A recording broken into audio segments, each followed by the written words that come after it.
Assalamualaikum dear students, my name is Shahook Amir Advocate, and in this module I'll be covering identity theft and the relevant offences of telecommunication, specifically the sections which are 16 and 17 of Prevention of Electronic Crimes Act 2016। और इसमें आप देखोगे कि identity theft होता क्या है, किसी की शनाख्त को चोरी करने का क्या मतलब है और इसकी क्या सज़ा है। इस वीडियो में आइडेंटिटी थेफ्ट के ऊपर बात करेंगे। सबसे पहले इसके कॉन्सेप्ट को समझते हैं कि आइडेंटिटी थेफ्ट होता क्या है। इसमें आप देखते हो कि आप किसी भी पर्सन की उसकी ऑथराइजेशन के बगैर, उसकी परमिशन के बगैर अगर आप किसी भी पर्सन की जो आइडेंटिटी है उसको इस्तेमाल कर रहे हो और उसको किसी ऐसे पर्पज़ के लिए यूज़ कर रहे हो कि वो पर्सन बाद में उसके लिए कन्वर्ट किया जा सके, इसको आइडेंटिटी थेफ्ट बोलते हैं। अब किसी की शनाख्त चोरी किन चीज़ों से की जा सकती है, उसमें सबसे पहले तो शनाख्ती कार्ड CNSE नंबर आ जाता है, फिर उस पर्सन की कोई फ़ोटोज़ एंड वीडियोज़ हो सकते हैं उसके, और इसके अलावा जिस भी पर्सन से वो रिकॉग्नाइज़ किया जा सके, जिस भी चीज़ से वो कोई लॉगिन हो सकता है, कोई क्रेडेंशियल्स हो सकते हैं उसके, एनीथिंग जिससे वो पर्सन की जो प्रेजेंस है किसी जगह पे वो साबित की जा सके। अगर आप उसको इस्तेमाल करके उसकी तरफ से या उसकी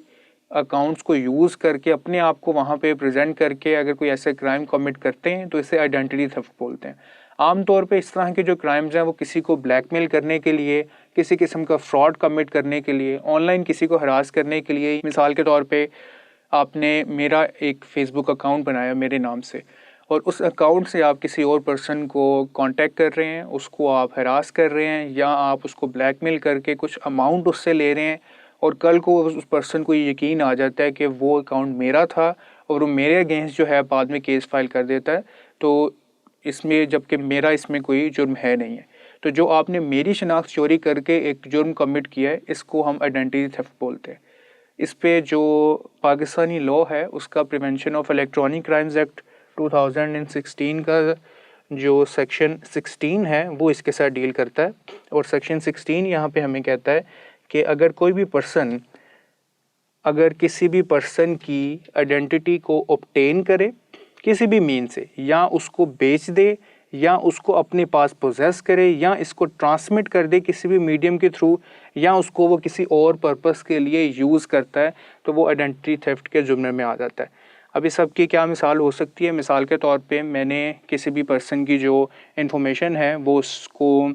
फ्रॉड करके, फ़िशिंग के थ्रू, झूठ बोल के मैंने वो इन्फॉर्मेशन उससे एक्सट्रैक्ट कर ली, मैंने उसके जो लॉगिन क्रेडेंशियल्स हैं वो उससे मांग लिए, या मैंने अपने किसी फ्रेंड को कहा कि वो मेरे मोबाइल पे अपना अकाउंट लॉगिन करे, और उसके जाने के बाद मैंने उस लॉगिन डिटेल्स को कॉपी करके बाद में चेंज करके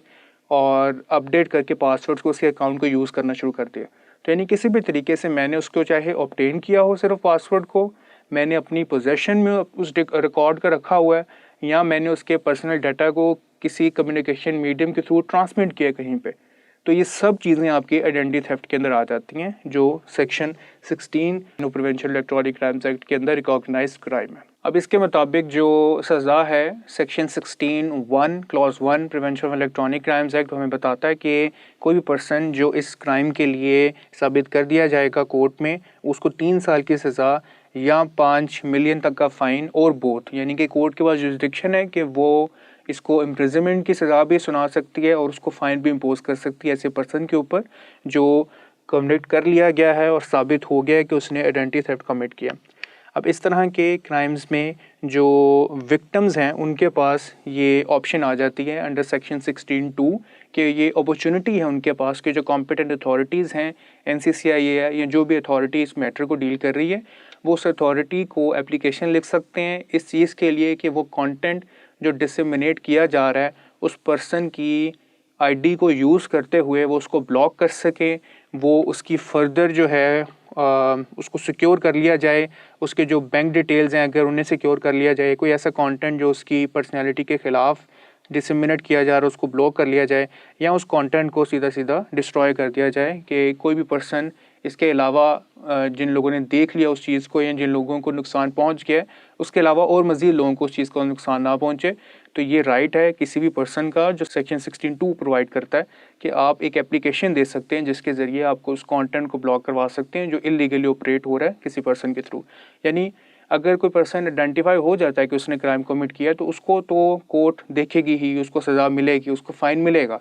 लेकिन इन फ्यूचर उस चीज़ को कैसे कंट्रोल करना है, इस चीज़ के लिए हमें जो सेकंड पार्ट है सेक्शन 16 का क्लॉज 2, वो इस चीज़ को डिफाइन करता है कि आप ऐसी एप्लीकेशन भी लिख सकते हैं। Moving on with the second part of this video, इसमें आप सिम फ्रॉड्स के बारे में देखोगे कि सिम वेरिफिकेशन में आपको किन चीज़ों का, किस लॉ का और किन रूल्स खिलाफ वर्जी करने से आप इस सेक्शन 17 के अंदर जो क्राइम है उसके अंदर आप आ सकते हैं। इसमें कहा जाता है कि जो सिम है वो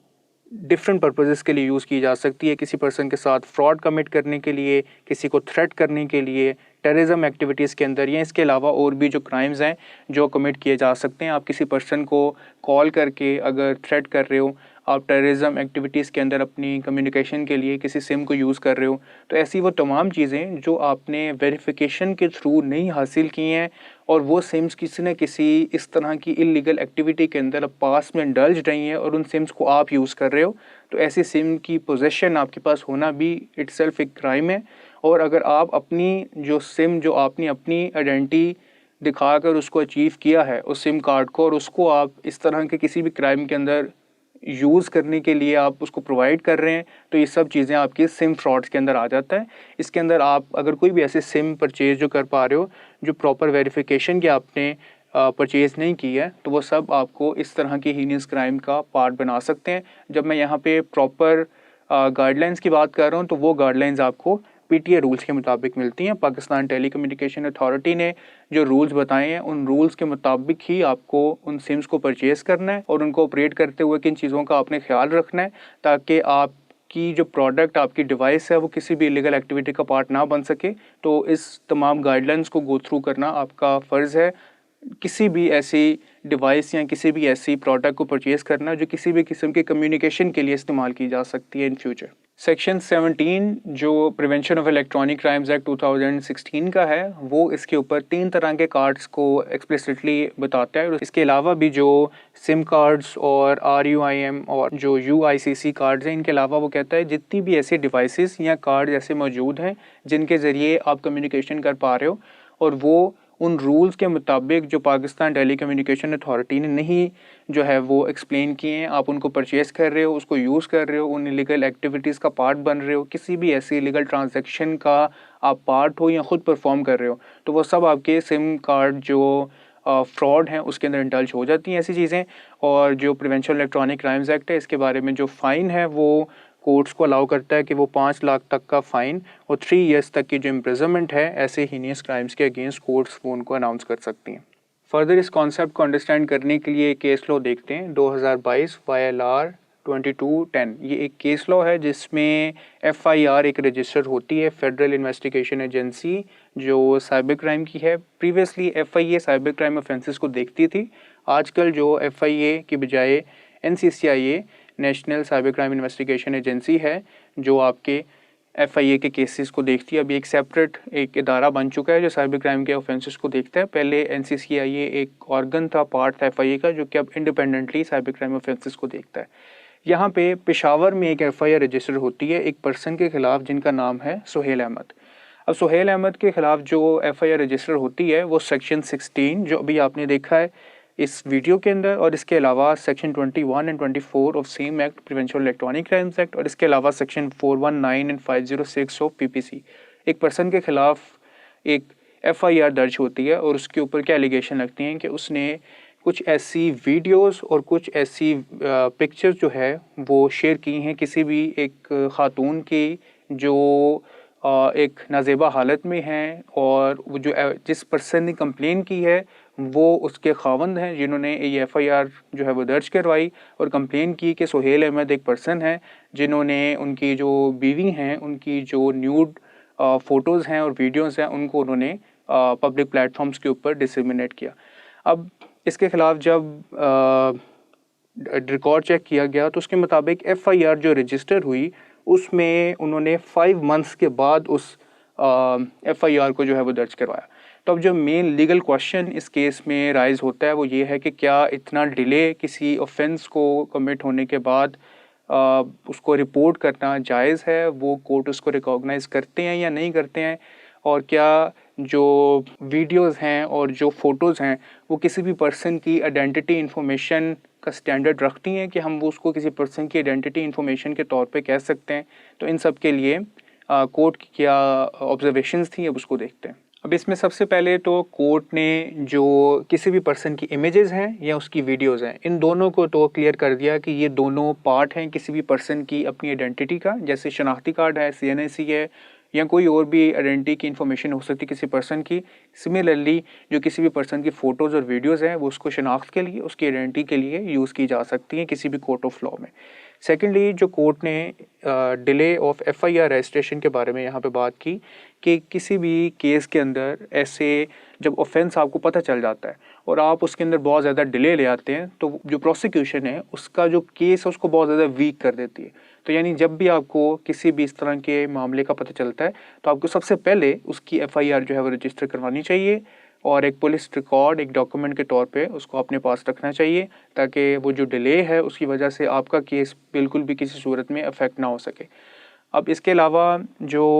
सेक्शन 16 है उसके अंदर इसको डिस्कस करते हुए कोर्ट ने स्कोप डिस्कस करते हुए कहा कि जितने भी ऐसे क्राइम जिसके अंदर टेक्नोलॉजी को यूज़ किया जा रहा है किसी भी पर्सन के ख़िलाफ़ उसकी पर्सनैलिटी और डिग्निटी को नुकसान पहुंचाने के लिए, तो सेक्शन 16 वहाँ पे अट्रैक्ट होगा। किसी सेक्शन के अट्रैक्ट होने का मतलब ये होता है कि उसके अंडर जो पनिशमेंट है जो और फाइन, और अभी आपने प्रीवियस स्लाइड के अंदर देखा वो तमाम चीज़ें जो हैं वो उस पर्सन के ऊपर अप्लाई हो सकती हैं। कोर्ट के पास जुरिस्डिक्शन है कि वो उसको पनिशमेंट और फाइन असाइन कर सकता है। इसके अलावा जो कोर्ट है उसने बेल तो दे दी यहाँ पे इस वजह से उस पर्सन को कि वो FIR बहुत डिलेड थी और इस चीज़ को प्रूफ नहीं हो सका था कि क्या वही पर्सन है जिसने वो कंटेंट डिसमिनेट किया। लेकिन कोर्ट ने इस चीज़ को ज़रूर एक्नॉलेज किया ये कहते हुए कि बेल देने का जो मतलब ये नहीं है कि ऑफेंस कमिट नहीं हुआ। उस पर्सन की जो औरत है उसकी वीडियो शेयर की गई, उसकी फ़ोटो शेयर की गई, वो इस कोर्ट ने इस चीज़ को एक्नॉलेज किया कि वो एक ऑफेंस है, लेकिन क्या वो उसी पर्सन ने की है, इस चीज़ को अभी इन्वेस्टिगेशन के लिए, फर्दर इन्वेस्टिगेशन के लिए कोर्ट ने ऑर्डर्स पास कर दिए। और ये कहा गया कि जो डिले इन FIR रजिस्ट्रेशन है वो इस तरह के केसेस को बहुत ज़्यादा वीक कर देती है। और साथ में 3 points intent, nature and extent of transmission को डिस्कस किया कि कोर्ट इन 3 चीज़ों को कंसिडर करती है इस तरह के केसेस के अंदर। सबसे पहले कि किसी भी पर्सन की क्या इंटेंट थी, जब भी क्राइम कमिट होता है तो क्या एक्शन परफॉर्म हुआ और उस एक्शन के पीछे क्या इंटेंशन थी किसी पर्सन की, ये चीज़ कोर्ट देखती है। सेकेंडली कि जो क्राइम किया जा रहा है उसकी नेचर क्या है, और थर्ड और लास्ट जो पॉइंट इसके अंदर देखा गया वो ये है कि कितने एक्सटेंट के ऊपर, कितनी जुरिस्डिक्शन के ऊपर उसका इम्पैक्ट आया। यानी वो जो वीडियोस हैं या वो जो लिंक्स हैं वो जो शेयर किए गए हैं वो कितनी पब्लिक के साथ शेयर किए गए हैं कि उस पर्सन को जो ग्रेविटी ऑफ ऑफेंस है वो यहाँ से ऑब्जर्व की जा सके। इस लेक्चर में आपने आइडेंटिटी थेफ्ट और सिम फ्रॉड्स के बारे में खुसूसी तौर पर देखा कि कोर्ट्स और कंट्री जो लॉ है वो किस तरीके से उनको रिकॉग्नाइज कर रहे हैं, उनकी क्या पनिशमेंट्स हैं और क्या फाइन्स जो हैं वो इम्पोज किए जाते हैं इन क्रिमिनल्स के ऊपर। फर्दर वीडियोस के अंदर न्यू क्राइम्स और न्यू पनिशमेंट्स के साथ